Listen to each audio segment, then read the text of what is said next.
तो आज हमारे इस वीडियो का उद्देश्य व्यापार के संबंध में जानकारी देना है। बाकी तो व्यापार के सभी विषयों को आप जब थोड़ा बहुत जानते ही हैं। मुख्य रूप से अगर आर्थिक न्याय की अवधारणा के अनुसार कभी सामाजिक व्यवस्था बनती है तो उसमें व्यापार की स्थिति क्या होगी। व्यापार का संबंध केवल उपभोक्ताओं से नहीं होता, व्यापारियों से भी होता है। छोटे बड़े व्यापारी होना, अलग अलग तरह की चीजों का व्यापार करने वाले व्यापारी होना, शासन की भूमिका, प्रशासन की भूमिका, उनको होने वाले कष्ट और सुविधाओं की चर्चा, यह भी हमारे विचार का विषय होगा। तो आज की स्थिति में जो उद्योग व्यापार आप देखते हैं, उसके बारे में मेरी राय यह है कि यह व्यवस्था पूरी तरह समाज को धोखा देने के लिए बनाई गई है और उसी के कारण मुट्ठी भर लोग विलासिता का जीवन, उदंडता का जीवन जीते हैं और समाज का सामान्य आदमी गरीबी, गुलामी, अभाव, अन्याय, शोषण और पूरी तौर पर चारों ओर से दुर्दशा की जीवन जीने के लिए जिस प्रकार का कष्ट अनुभव कर रहा है, बहुत कष्टपूर्ण स्थिति में जीवन जी रहा है, उसको याद रखते हुए एक नई सुखदायक व्यवस्था बने, यह हमारा हर स्तर पर प्रयास है। इसलिए आज मैं अगर व्यापार को मुख्य रूप से अपने विचार का विषय बनाता हूं और अर्थव्यवस्था भी न्यायपूर्ण होती है हमारी कसौटी के अनुसार, तो वह कैसी होगी, व्यापार करने वाले लोग कैसा महसूस करेंगे, उपभोक्ता कैसा महसूस करेंगे और सारी चीजों की उपलब्धता हर वर्ग तक उसका परिणाम अगर सुखदायी प्रतीत होता है तो स्वाभाविक है व्यापार करने वाले और उपभोग करने वाले सभी लोग उससे प्रसन्न होने चाहिए। यह बात मैं बता देना चाहता हूं कि सामाजिक व्यवस्था का चाहे कोई भी हिस्सा, कोई भी अंग उठा लीजिए, वह अगर सभी के पक्षों को न्यायपूर्वक नहीं देखता तो एक सुखी समाज की कल्पना नहीं हो सकती। तो आज अगर हम व्यापार के ऊपर अपने आप को केंद्रित करते हैं तो इसमें कर प्रणाली का बहुत अधिक महत्व है, क्योंकि सरकार को अधिकांश जो कर आता है वह या तो उत्पादकों से मिलता है या फिर व्यापार ही उसका मुख्य हिस्सा होता है। व्यापार करने वाले लोगों का काम कितना महत्वपूर्ण है, इसे तो आप इसी बात से समझ सकते हैं, जब किसी भी वस्तु का व्यापार कठिनाई में पड़ता है तो उस स्थिति में उसके उत्पादक और उपभोक्ता भी बहुत कठिनाई में पड़ते हैं। वह केवल व्यापारी और व्यापार करने वाले लोगों की परेशानी नहीं होती।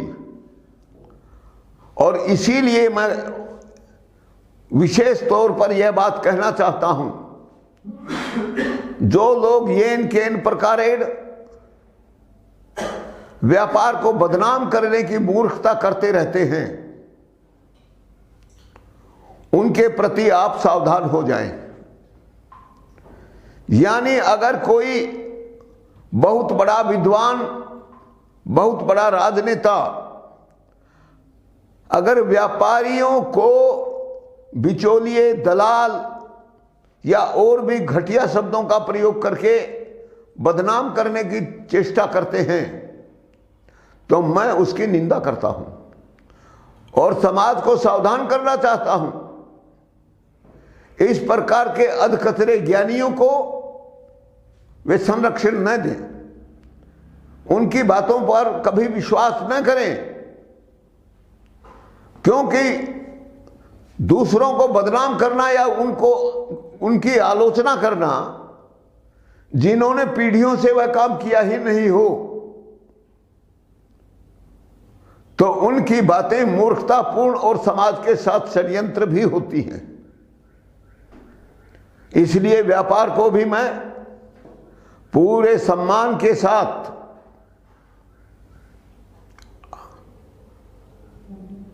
उसका उचित स्थान देना चाहता हूं,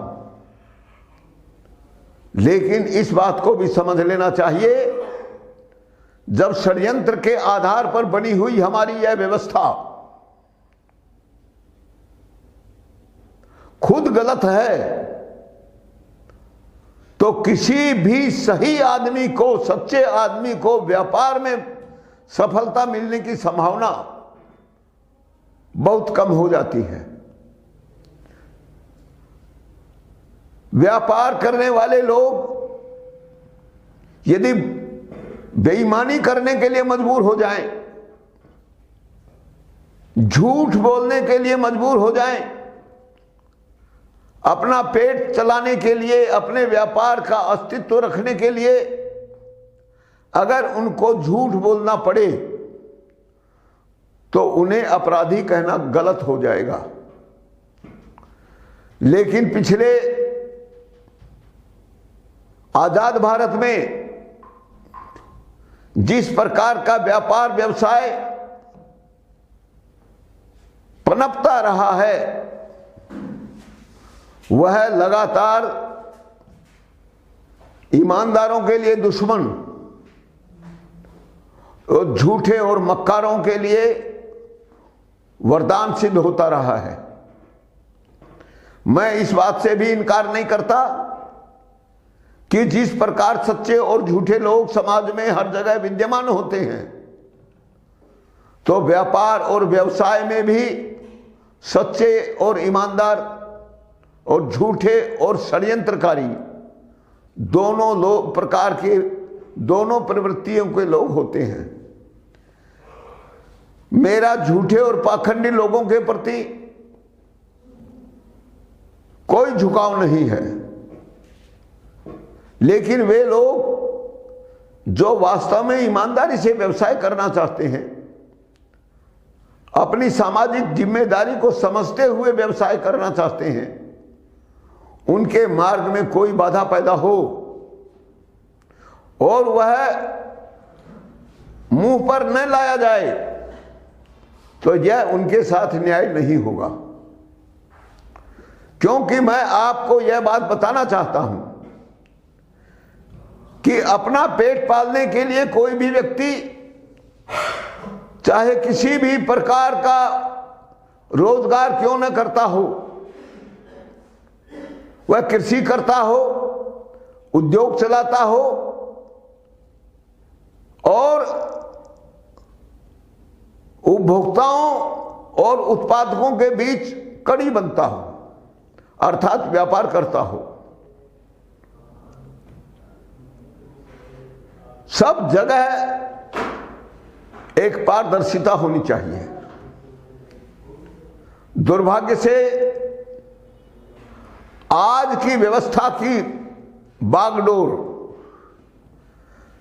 जिन लोगों के हाथों में है, वह लोग कभी नहीं चाहते कि ईमानदारी से समाज की सारी व्यवस्था चले, ईमानदारी के साथ देश के हर नागरिक को उसका न्यायपूर्ण अधिकार मिले, उसका जीवन पूरी तरह सुरक्षित हो, सम्मानजनक हो, उसे पूरी स्वतंत्रता भी मिले, वह पूरी तरह आत्मनिर्भर हो और कहीं पर भी उसे कोई ज्ञात या अज्ञात भय परेशान न करे। आज की स्थिति में मैं कह सकता हूं कि जिस प्रकार सारे अधिकार सत्ता में बैठे हुए लोगों को और ऊंचे प्रशासनिक अधिकारियों को प्रदान कर दिए गए हैं,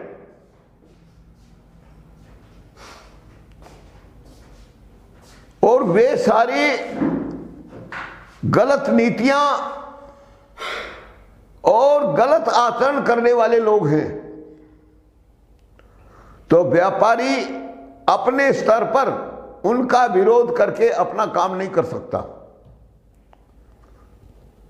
समाज को भी पहचानना पड़ेगा किस काम के लिए कौन जिम्मेदार है और वास्तविक अपराधी कौन है। जैसा मैंने कहा कि इसमें कर प्रणाली का अत्यंत महत्वपूर्ण योगदान है। आप जानते हैं कि जीएसटी का संबंध व्यापारी से ही सबसे अधिक होता है।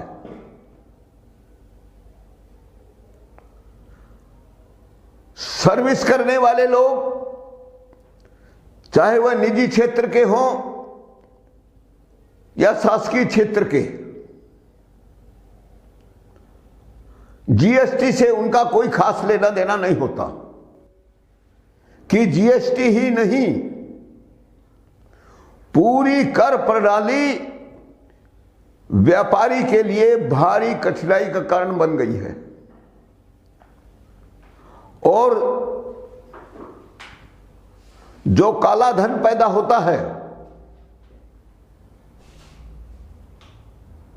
वह काला धन भी किसी व्यापारी की दादागिरी के कारण पैदा नहीं होता, बल्कि जो कर प्रणाली और प्रशासनिक व्यवस्था है, वही उसके लिए मुख्य रूप से जिम्मेदार होती है। जब एक व्यापारी बेईमानी करता है, चाहे वो एक प्रांत से दूसरे प्रांत तक किसी वस्तु को भेजता हो या मंगवाता हो, वह पूरी प्रक्रिया पूरी होने में अलग अलग स्थानों पर वाहनों की चेकिंग की व्यवस्था होती है।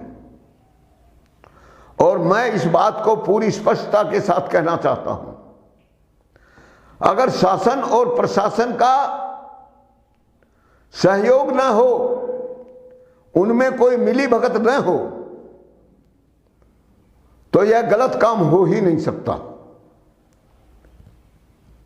समाज से छिपाकर, शासन से छिपाकर कोई भी गलत काम नहीं होता, लेकिन प्रकट तौर पर उनकी कोई भूमिका सामने नहीं आती। लेकिन मैं यह बात बताना चाहता हूं, हर व्यक्ति को एक नियमित और बंधी बंधाई रिश्वत की राशि उसके घर पहुंचती है, या फिर जहां वह होता है और जिस प्रशासनिक अधिकारी या किसी भी अन्य व्यक्ति से जो प्रत्यक्ष पाला पड़ता है, तो उसके लिए भी उसे उससे समझौता करना पड़ता है। बिना समझौता किए बंद हो गया क्या? बिना समझौता किए वह एक कदम भी आगे नहीं चल सकता। शायद जिन लोगों का पाला नहीं पड़ा हो उनको उनकी इस बेबसी के ऊपर रोना आ सकता है। कई बार 5,000 रुपए की रिश्वत मांगने पर उसे खराब लगता है और वह अकड़कर बात करने लगता है और वहां पर आने वाला प्रशासनिक अधिकारी उसका केवल केस बनाता है, प्रकरण दर्ज करता है और नोटिस थमा देता है कि आगे दिए गए आदेश के अनुसार आप न्यायालय में अपना केस प्रस्तुत करें या उच्चाधिकारी के पास जाकर आप मेरी शिकायत कर दें, क्योंकि मैं जो कुछ कर रहा हूं अपने संवैधानिक आदेश के अनुसार ही काम कर रहा हूं, इसमें मेरी कोई गलती नहीं है। और कई बार ऐसी मूर्खता बहुत से व्यापारी कर बैठते हैं, खासकर जो नौसिखिए होते हैं। उनका तर्क होता है कि जब मैं कोई गलती कर ही नहीं रहा हूं तो मेरा चालान करके क्या कर लेगा, बोलने में तो कुछ नहीं जाता, लेकिन जब प्रत्यक्ष उसको उसका सामना करना पड़ता है तो उसकी आंखों में आंसू आ जाते हैं। संबंधित अधिकारी का तो केवल चालान काटना और उसकी पावती ले लेना उसके कर्तव्य का निर्वाह को पूरा कर देता है, लेकिन जब उस चालान के अनुसार वह प्रकरण कोर्ट में पहुंचता है तो उसे पता चलता है कि कितनी बड़ी गलती हो गई है। मैं आपको एक नहीं सभी तरह के उदाहरण दे सकता हूं। जब 1,500 रुपयों की रिश्वत मांगे जाने पर उस अनुभवहीन व्यापारी ने कहा तुम चालान कर लो, मेरा क्या बिगड़ जाएगा। तो पता चला है कि 20 साल तक न्यायालय की ठोकरें खाते रहने के बाद और वकील के रूप में हजारों रुपयों की लगातार उबाऊ और खर्चीली भाग दौड़ के बाद उसके हाथ में कुछ नहीं आता। और जब 30-40 वर्षों के बाद उसे अकल आती है तो तब आती है जब 1,500 रुपयों की रिश्वत देने के बदले उसकी जेब से 1,50,000 रुपए खर्च हो जाते हैं और वह माफी मांगने के अलावा कुछ भी प्राप्त नहीं करता।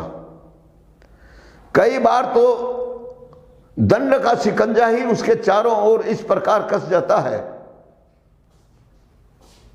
कि उसको भगवान ही दुष्ट दिखाई पड़ने लगता है कि जब पूरी तरह ईमानदार होते हुए भी इस दुर्दशा का सामना करना पड़ रहा है तो फिर वह किसके आगे फरियाद करेगा। तो बंधुओं, जो जीएसटी के बारे में मैंने चर्चा की उसके लिए बाकायदा नियम बने हुए हैं। एक व्यापारी को आज की स्थिति में उन सारे नियमों का पालन करने में कई बार देर हो जाती है, कई बार वो देर वास्तव में जायज होती है और कई बार पाखंड भी होती है। लेकिन आज की स्थिति में सरकार द्वारा बनाए गए नियमों का यदि पालन करे तो सामान्य व्यापारी को कम से कम 1 लाख रुपए चारों तरफ के अपराधों से बचने के लिए खर्च करने पड़ेंगे। छोटे मोटे व्यापारी के लिए तो यह खर्च अत्यंत असहनीय हो जाता है, और जब कहीं से भी उसे छुटकारा नजर नहीं आता तो या तो गलत तरीकों से वह आमदनी बढ़ाए, चोरी करे, या फिर व्यापार व्यवसाय बंद कर दे। आज की स्थितियों में सामान्य व्यापारी को जो खर्च करना पड़ता है उसमें मैं चार्टर्ड अकाउंटेंट का खर्च बहुत बड़ा मानता हूं। अर्थात एक व्यापारी को कम से कम 5,000 रुपए प्रति माह उन सारे नियमों कानून के अनुसार जीएसटी का हिसाब किताब विभाग तक पहुंचता रहे, इसके लिए कम से कम 5,000 रुपए प्रति माह खर्च करने पड़ेंगे। उसके बाद जब प्रकरण संबंधित विभाग में जाएगा तो छोटी मोटी कमियों के लिए भी अधिकारी के कोप का शिकार होने से बचने के लिए या चार्टर्ड अकाउंटेंट द्वारा सलाह दिए जाने पर उसे एक्स्ट्रा खर्च करना पड़ेगा। उस अतिरिक्त खर्च का कोई रिकॉर्ड या कोई माई बाप नहीं होता। आप समझ सकते हैं, वह शासन प्रशासन में बैठे हुए छोटे बड़े सब अधिकारियों को होने वाली जो अवैध कमाई है वह उसका हिस्सा होता है।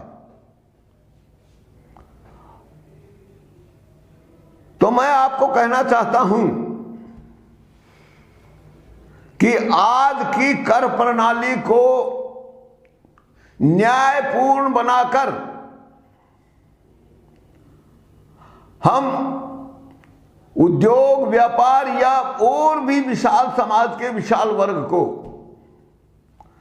शासन प्रशासन की होने वाली ब्लैकमेलिंग, हां मैं उसके लिए ब्लैकमेलिंग शब्द का प्रयोग पूरी तरह सोच समझकर कर रहा हूं,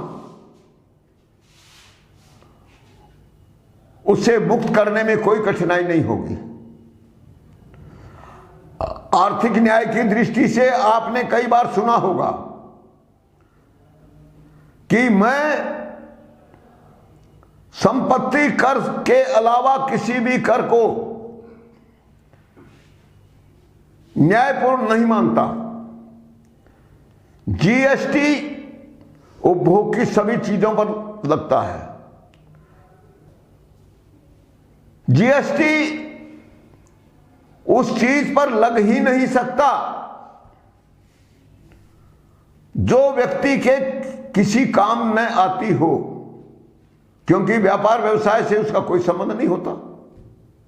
बात सीधी सी है।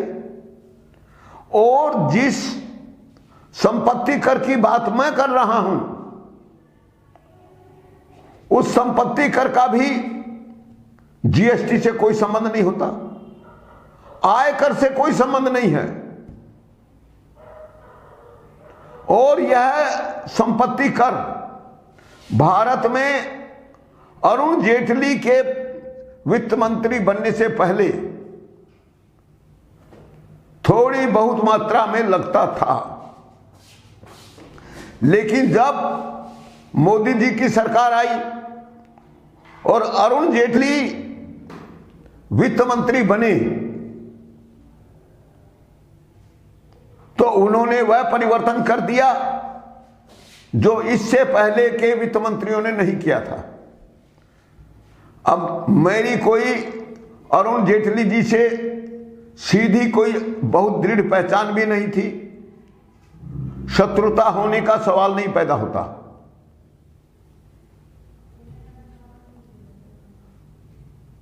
लेकिन उन्होंने यह काम किया। इसलिए अगर मैं आर्थिक न्याय की दृष्टि से उस व्यक्ति को सबसे बड़ा धोखेबाज कहता हूं, तो इसे मेरा दुराग्रह नहीं माना जाना चाहिए, बल्कि मैं अर्थव्यवस्था पर जो लगातार चिंतन कर रहा हूं और मैं उसे निष्कर्ष के तौर पर समाज को पूरी सच्चाई के साथ बताना चाहता हूं, तो आपको यह विश्वास होना चाहिए कि मैंने अगर उसे धोखेबाज कहा है तो 100% सच कहा है। यदि सरकार या किसी भी पार्टी का कोई भी व्यक्ति जो अपने आप को समाज के प्रति जिम्मेदार मानता हो और निष्पक्ष होकर विचार करना चाहता हो, तो वह कभी भी कहीं पर भी मेरी परीक्षा लेने के लिए स्वतंत्र है। अरुण जेटली जी चार्टर्ड अकाउंटेंट थे, माने हुए चार्टर्ड अकाउंटेंट थे, राजनेता भी थे, भारतीय जनता पार्टी से बहुत पुराना संबंध था। वित्त मंत्री तो बहुत बाद में बने हैं, वो शायद राष्ट्रीय पार्टी के महामंत्री भी काफी लंबे समय तक रहे हैं। आर्थिक विशेषज्ञ के रूप में वे बहुत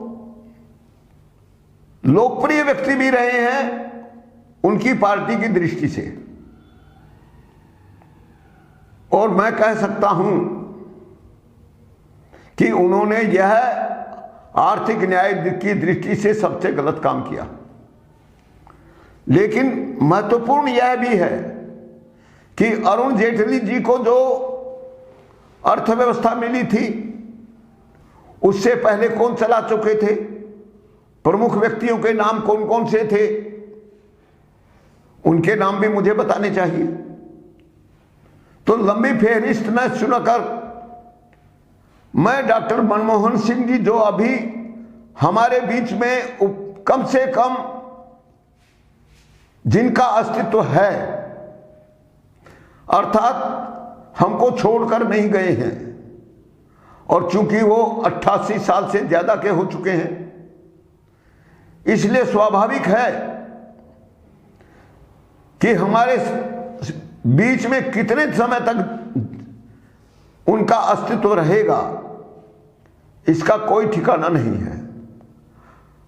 अब जीवन के अंतिम पड़ाव में मैं उनके प्रति किसी प्रकार की दुर्भावना रखकर अगर बात करूं तो यह मेरे लिए भी कलंक की बात है। लेकिन मैं यह जरूर बताना चाहूंगा कि मैंने भारतीय जनता पार्टी की सरकार, मोदी जी या उसके और भी कर्णधार कहे जाने वाले लोग, प्रधानमंत्री कार्यालय तक अपनी न्यायपूर्ण अर्थव्यवस्था की अवधारणा को पहुंचाने के लिए बहुत लंबे समय तक प्रयास किया है। उसमें कई साथी मेरे सहायक भी रहे हैं, जिसमें गोपाल सिंह परिहार का नाम छोड़ना मुझे ठीक नहीं लग रहा, हालांकि आज वो मेरे साथ नहीं है। उसमें यह बात पूरी तौर पर स्पष्ट हो जाती है कि आर्थिक न्याय की दृष्टि से किसी भी उपभोग की चीज पर कोई कर नहीं लगना चाहिए, किसी भी उत्पादन पर कोई कर नहीं लगना चाहिए, बल्कि अपना जो भी व्यवसाय वह कर रहा हो उससे होने वाली आमदनी के आधार पर वह अपने उपभोग की हर आकांक्षा को पूरा कर ले, उसमें उसे पूरी स्वतंत्रता प्राप्त हो, उस वस्तु पर कर लगना चाहिए। आपकी समझ में वो कौन सी हो सकती है? सारे करों को हटाने से कोई काम नहीं चल सकता। मैं इस बात को भी गंभीरता से बताना चाहता हूं, लेकिन जीएसटी और इनकम टैक्स ये दो कर ऐसे हैं जिनमें व्यापार उद्योग चलाने वाले व्यक्ति तो पूरी तौर पर लिप्त है, उससे कहीं पर भी मुक्त नहीं हो सकता। लेकिन इनकम टैक्स, आयकर, व्यापार और उद्योग चलाने वाले लोगों पर ही और किसी भी प्रकार की सर्विस करने वाले लोगों पर सर्विस प्रदाता के रूप में आयकर लगता है। तो मेरा कहना यह है कि उसमें इतने दांव पेच रखने वाले लोग कौन हैं? वो व्यापारी नहीं कहला सकते, लेकिन वो व्यापारी भी हों और राजनेता भी हों या किसी अन्य महत्वपूर्ण स्थान पर हों, तो फिर उसी के ऊपर हमको दृष्टि डालनी पड़ेगी। लेकिन व्यापारी के नाते वे उसमें शामिल नहीं किए जा सकते, क्योंकि जीएसटी की हर धारा का बनाए गए नियमों और कानूनों के अनुसार पालन करना व्यापारी का काम है। और प्रशासन में और शासन पर जो लोग बैठे हुए हैं उस पर नियंत्रण रखना और निरंतर दृष्टि रखना यह उनका काम है। तो इसमें अगर दोनों ही पक्ष समाज के हितों को अनदेखा कर देते हैं और पूरे समाज को धोखा देकर वो कोई गठबंधन कर लेते हैं, तो किसी को भी निर्दोष नहीं माना जा सकता। लेकिन इसमें गठजोड़ होना या नहीं होना, ये शासन और प्रशासन में बैठे हुए लोगों के हाथ में होता है।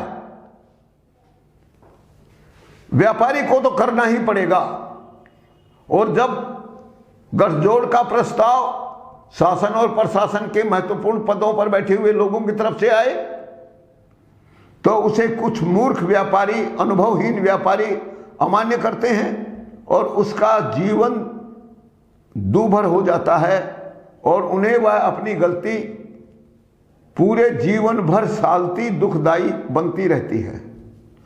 तो मैं यह कहना चाहता हूं कि नई परिस्थितियों में मोदी जी चाहे जैसा सोचते हो, उनकी दृष्टि अपनी है, क्योंकि प्रधानमंत्री बन जाने से वह समाज के सबसे बुद्धिमान व्यक्ति बन जाएंगे। उनको गलतफहमी हो सकती है, लेकिन अपने जीवन के 30 वर्ष इस एक विषय के ऊपर दत्तचित्त होकर लगा देने से मुझे मोदी जी भी नहीं बरगला सकते। उन्हें मानना पड़ेगा, लेकिन मैं जानता हूं कि मोदी जी प्रधानमंत्री हो जाने से अर्थशास्त्री नहीं हो सकते। प्रशासनिक अधिकारी जो कर डालता है उसे अच्छे अच्छे राजनेता भी नहीं कर सकते। सारे समाज को लूटने और ठगने के लिए नए नए हथकंडे प्रदान करने में प्रशासनिक अधिकारियों का कोई जवाब नहीं है। आईएएस और आईपीएस जैसे महत्वपूर्ण पदों पर बैठे हुए लोग, सचिव और मुख्य सचिव जैसे अति महत्वपूर्ण पदों पर बैठे हुए लोग, अगर उन्हें हथकंडों का सहारा लेना नहीं सिखाएं, बेईमानी से बचने के नए नए गुर नहीं सिखाएं, तो यह व्यवस्था इतनी कष्टदायी कभी बन ही नहीं सकती।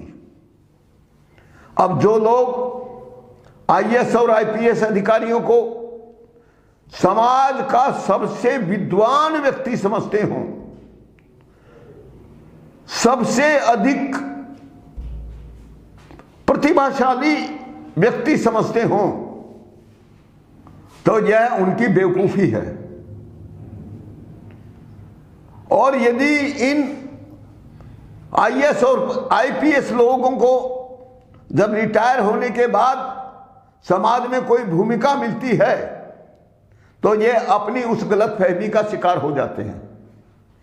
तब उन्हें मालूम पड़ता है कि जिनको शासकीय सेवा में काम करने का मौका नहीं मिला उनका जीवन कितना कठिन होता है। आज तो ऐसे प्रशासनिक पद हैं जिसमें बिना कुछ किए ही लाखों रुपयों की बरसात होती है और अपने जीवन में जिस भूखमरी से वह आरंभ करते थे जीवन, उनका पूरा जीवन बदल जाता है। और जब वे अपनी उस नौकरी पर कायम रहते हैं, रिटायरमेंट के पास पहुंचते हैं, तो वो अरबों नहीं खरबों रुपयों के मालिक भी बन सकते हैं। अर्थात इसके बाद वो अपनी संतान को अपने पद चिन्हों पर चलाने की बजाय बड़े से बड़ा उद्योगपति बनाने में विश्वास करते हैं, बड़े से बड़ा व्यापारी बनाने में विश्वास करते हैं। और ऐसा आप रोजमर्रा के जीवन में सब जगह जरूर देखेंगे। तो आज जो व्यापार की स्थिति है, बड़े बड़े व्यापारियों की बात जाने दीजिए, मैं अरबपति और खरबपतियों की बात कभी नहीं कहता, लेकिन मध्यम और सामान्य जीवन बिताने वाले लोगों की बात कहता हूं। फिर भी सवाल उठेगा, गरीबों की बात और क्यों नहीं कहते? क्या मजदूरों के प्रति मेरा कोई आक्रोश है या मैं उन्हें न्याय का हिस्सा ही नहीं मानता?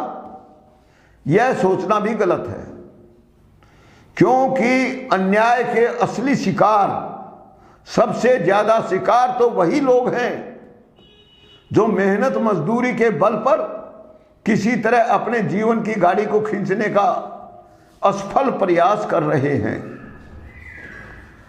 और आज सरकार जिस नीतियों का सहारे चल रही है, उसे तो सामाजिक जिम्मेदारी की दृष्टि से अत्यंत अनर्थकारी ही कहा जा सकता है। तो आज चूंकि उद्योग, मैं मुख्य रूप से व्यापार को अपनी बात का विषय बना रहा हूं, अगर वो व्यापार को ईमानदार बनाना चाहती है, काले धन की जड़ खोदना चाहती है, समाज के सामने पूरी सच्चाई रखना चाहती है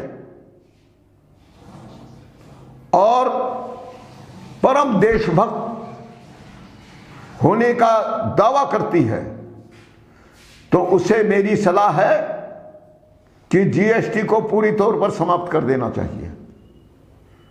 क्यों? क्योंकि इस जीएसटी के कारण एक सामान्य व्यापारी कुछ नहीं कर पाता, अनेक लोगों को व्यापार छोड़ना पड़ता है। लेकिन जो बहुत बड़ी पूंजी के मालिक हैं, अर्थात जिनका व्यापार एक प्रांत से दूसरे प्रांत तक ही नहीं है, बल्कि उनके हाथ में तो अंतर्राष्ट्रीय व्यापार है, उनका व्यापार कई देशों में फैला हुआ है। दोनों देशों की, तीनों देशों की या जितने देशों की सरकारों के मुखिया हैं, उन तक भी उनकी सीधी पहुंच है। यह सच्चाई समाज के सामने नहीं आती। और बेईमानी के जितने गठजोड़ हैं, वे सारे वही संपन्न होते हैं। तो जब मैं व्यापार की बात करता हूं, तो भी मेरी बात वहां पर यही है कि अगर आप न्यायपूर्ण व्यवस्था चाहते हैं, आर्थिक न्याय की अवधारणा में जिस पुस्तक के माध्यम से, जिसका नाम गरीबी रेखा नहीं अमीरी रेखा रखा गया है, या उसका अंग्रेजी अनुवाद लाइन ऑफ वेल्थ, हमने रखा है उसकी बात करें तो केवल औसत सीमा से अधिक संपत्ति रखने वाले लोगों पर ही केवल संपत्ति कर लगना चाहिए। जीएसटी और आयकर यह दोनों षड्यंत्रों के पुलिंदे हैं। बल्कि मैं कहूंगा कि आयकर की यदि बात की जाए तो आयकर से बड़ा षड्यंत्र समाज के साथ अन्याय का दूसरा नहीं किया जा सकता। बार बार मैं अपना आक्रोश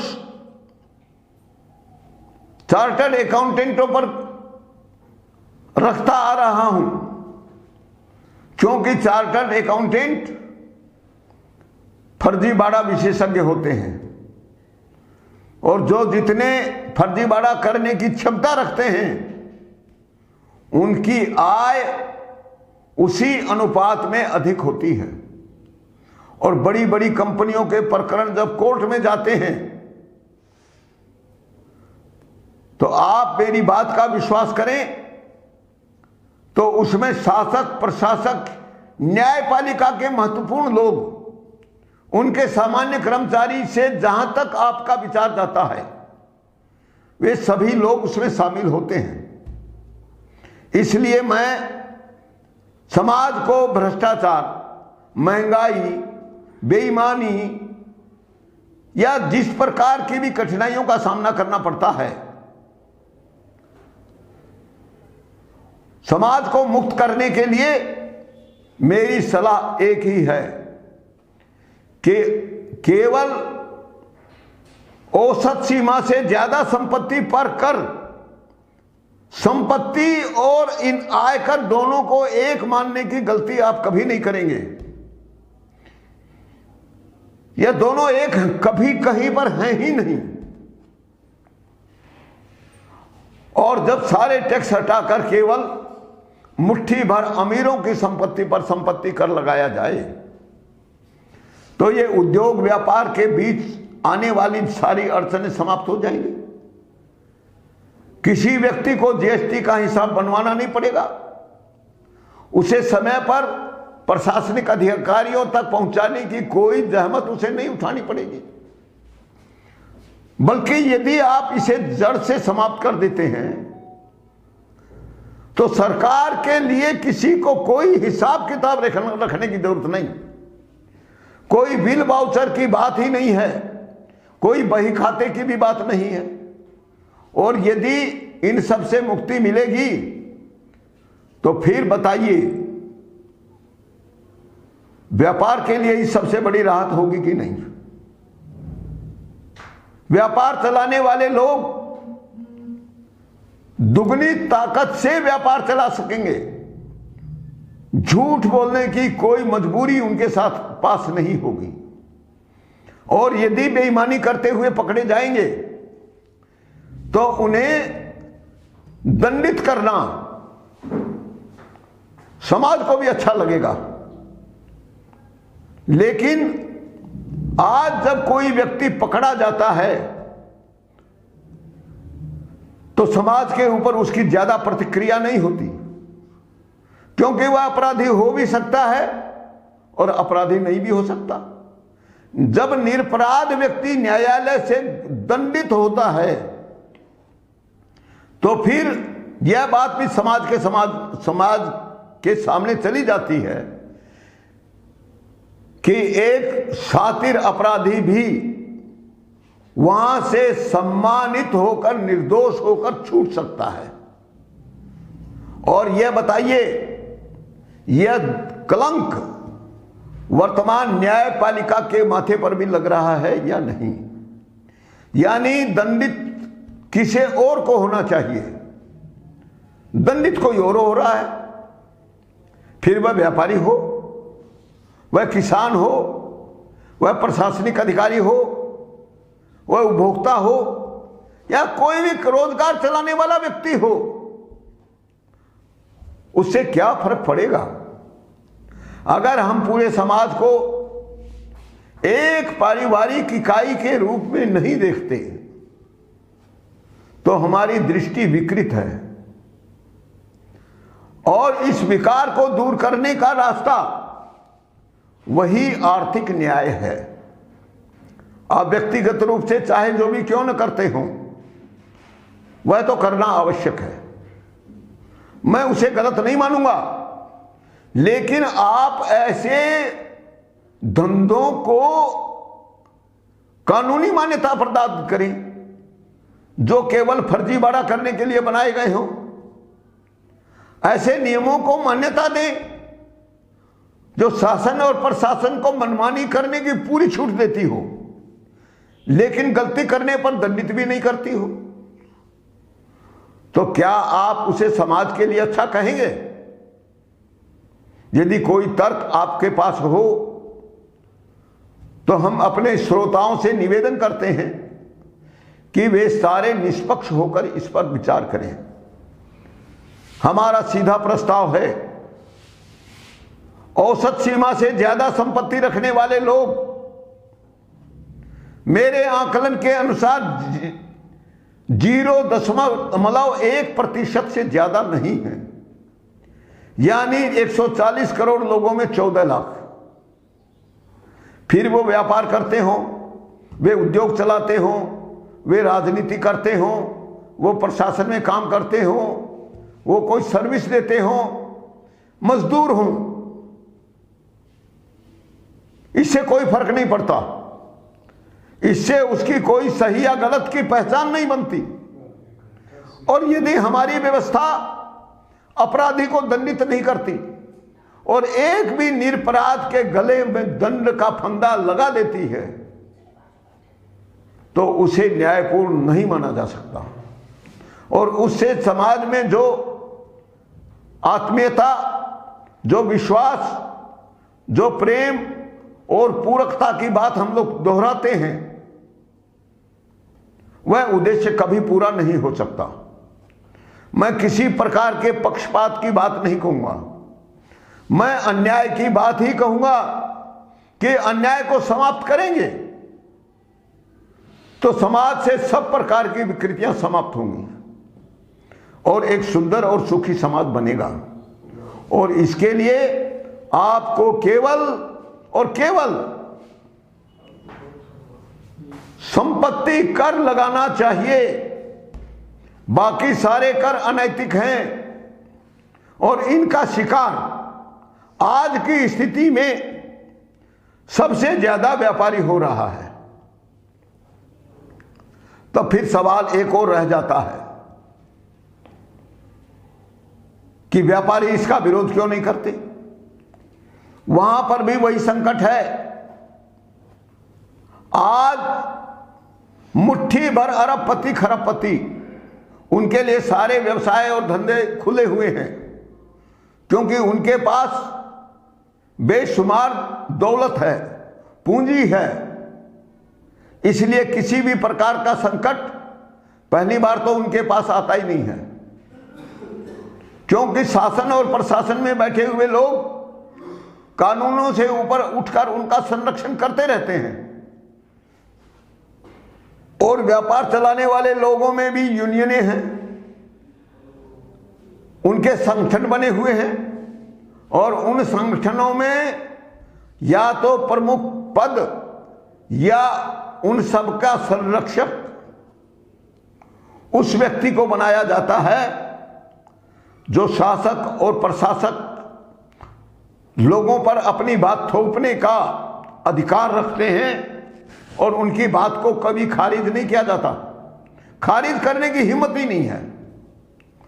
इसलिए व्यापारी संगठनों को मैं प्रेरणा जरूर दे सकता हूं कि वे अगर उसे अच्छा समझते हों तो उनकी जो यूनियनें हैं वे आर्थिक न्याय को समझने के लिए आगे आई हैं।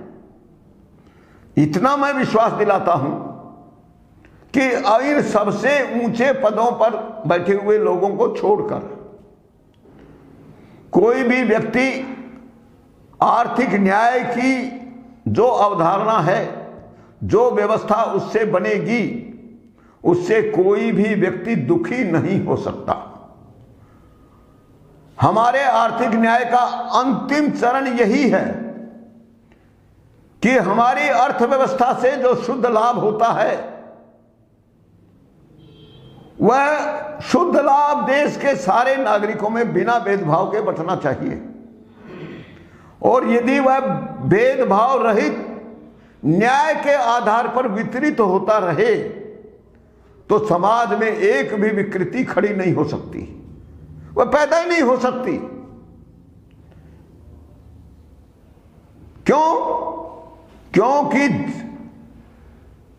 जिंदा रहने के लिए सबसे पहले जो भी धरती पर जन्म लेता है उसका पेट भरने की समस्या खड़ी होती है। और किसी भी कारण से अगर वह अपना पेट नहीं भर पाता, दुर्भाग्य से बहुत गरीब घर में पैदा हो जाए या किसी की मां पैदा करते ही मर जाए और कोई दूसरी औरत उसे पालने वाली ना हो, या समाज के को तत्काल पता न चल पाए, तो वह नवजात शिशु किसी धर्म ग्रंथ का पाठ पढ़ाने से नहीं बचेगा। उसके पेट में पाचक पदार्थ, वो पोषण के पदार्थ जाने चाहिए। मां का दूध जाए, मौसी का दूध जाए, आया का दूध जाए, गाय का दूध जाए, बकरी का दूध जाए, लेकिन जाएगा कहां से? कोई देने वाला होगा तब ना। जब तक वह अपने दम पर उस योग्य जीवन धारण करने योग्य नहीं बनता, तब तक तो वह आश्रित है। तो इसलिए एक अच्छे समाज के निर्माण का पहला कदम वो क्या होगा? कोई भी व्यक्ति जिसने हमारे देश की धरती पर जन्म लिया है, उसकी कोई पहचान बताने की आवश्यकता नहीं।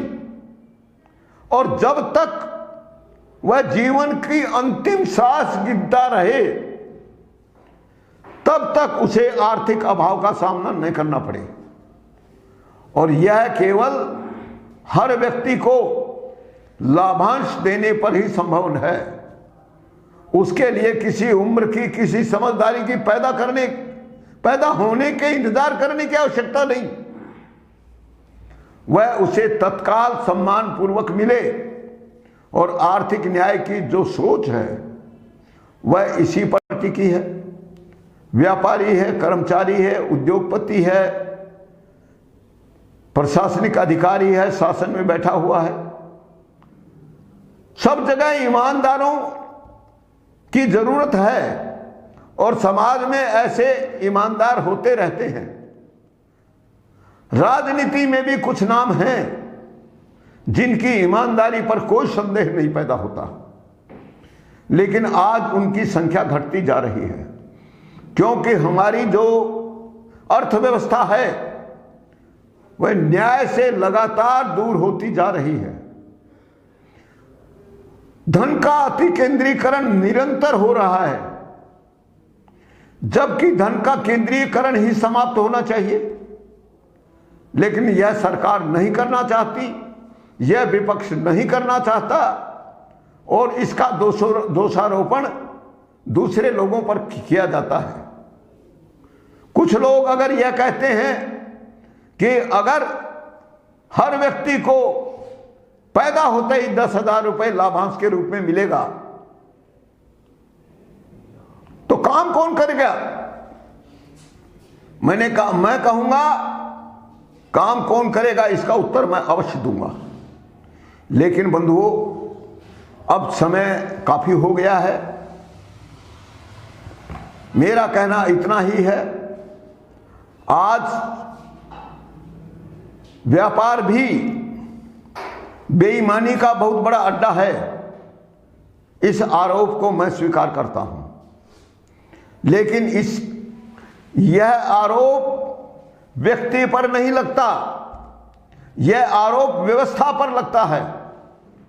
और व्यवस्था यदि न्याय की कसौटी पर खड़ी नहीं होगी तो किसी शासक प्रशासक उद्योगपति, व्यापारी, कृषक, दूध का व्यवसाय करने वाला, छोटा छोटा काम धंधा करके कहीं पर भी अपनी दुकान सड़क के किनारे लगाने की चेष्टा करने वाला व्यक्ति, उसको अपराधी सिद्ध करने से कोई फायदा नहीं होगा। यहां तक कि जो जघन्य अपराधी हैं वे शासन की कृपा से रोज जघन्य अपराध करने का लाइसेंस प्राप्त करते रहते हैं, और जो इसमें बाधक बनते हैं, हत्या तक का शिकार उन्हीं लोगों को होना पड़ता है।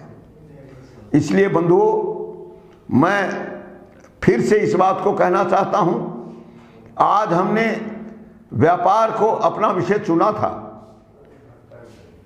लेकिन व्यापारियों को जो होने वाली कठिनाइयां हैं इससे समाप्त हो गई हो यह मैं नहीं मानता। मैंने केवल आपके सामने एक छोटा सा स्वरूप रखा है।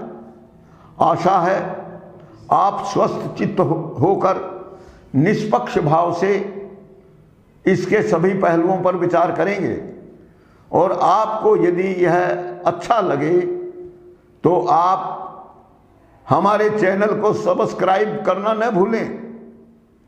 इससे हमारे उत्साह में वृद्धि होगी और हम वह सारी सच्चाई को जो सुखी समाज के लिए अत्यंत आवश्यक है वह पूरी गहराई से छानबीन करके अपने अनुभवों के आधार पर जो 30 वर्ष की तपस्या से निकला है उसे मैं समाज के सामने पूरी तरह तटस्थ होकर रखता रहूंगा, और आपका सहयोग, आपका समर्थन इस काम में निरंतर सहायक होगा, और समाज को सारी दुर्दशा से निकालने के लिए, एक एक व्यक्ति को दुर्दशा से निकालने के लिए हम जो नए भारत का निर्माण करना चाहते हैं उससे हमारा उद्देश्य अवश्य पूरा होगा, और हम उसमें पूरी तरह सफल होंगे तो उससे प्रत्येक भारतीय का दिल अवश्य हर्षित होगा, और भारत की जो उज्जवल परंपरा है उसका भी उद्देश्य वही है। इसे अच्छी तरह समझते हुए मैं फिर आपके प्रति आभार व्यक्त करते हुए अपनी बात को समाप्त करता हूं। नमस्कार।